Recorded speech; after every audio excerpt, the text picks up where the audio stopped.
Thousands of people have joined together in a nationwide strike in Israel, calling for an end to the war in Gaza and the release of all remaining hostages. Police detained at least 38 people as protesters blocked highways and marched through the streets of Tel Aviv. Police in Jerusalem drag protesters off the street after dousing them with water cannon. Dozens of arrests across Israel this Sunday in a nationwide day of protest. You can see the black smoke in the distance where they've blocked the road. It's another one of these acts of a civil initiative, they're calling it, but basically it's a whole series of civil disturbances all the way around the country on this day of stoppage, blocking roads, blocking traffic, causing obstruction, so that people could say, we want to stop this war, make it end, bring the hostages home, stop the war. It's almost like a flash mob demonstration. Protesters here long enough to make their mark, and then they move on again to the next location before the police get heavy-handed.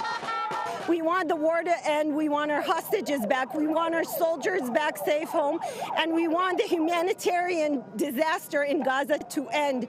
We do not want to have these crimes made in our name.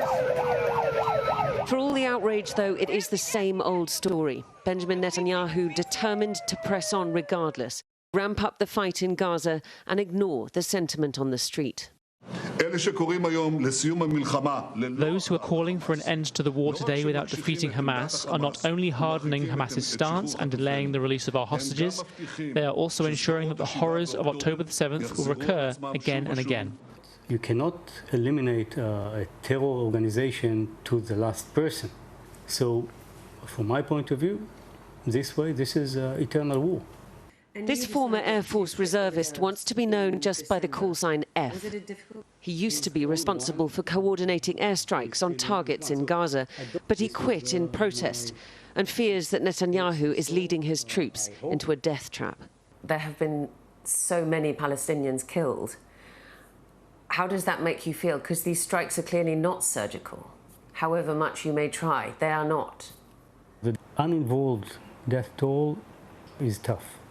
It's tough personally, it's tough emotionally, it's tough professionally. It shouldn't happen.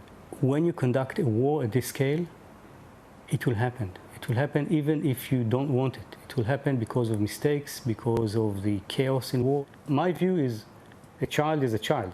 You probably read the papers. There's a soldier committing suicide once a week in Israel. Silent victims of that same horror thing that we are at. Soldiers are being killed in Gaza. And for what? The war should have stopped months ago. But the war is not stopping. Huge airstrikes continuing in Zaytun, east of Gaza City.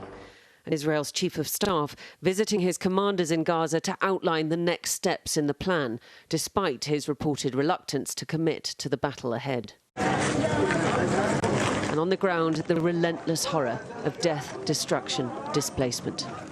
A cycle with no end in sight.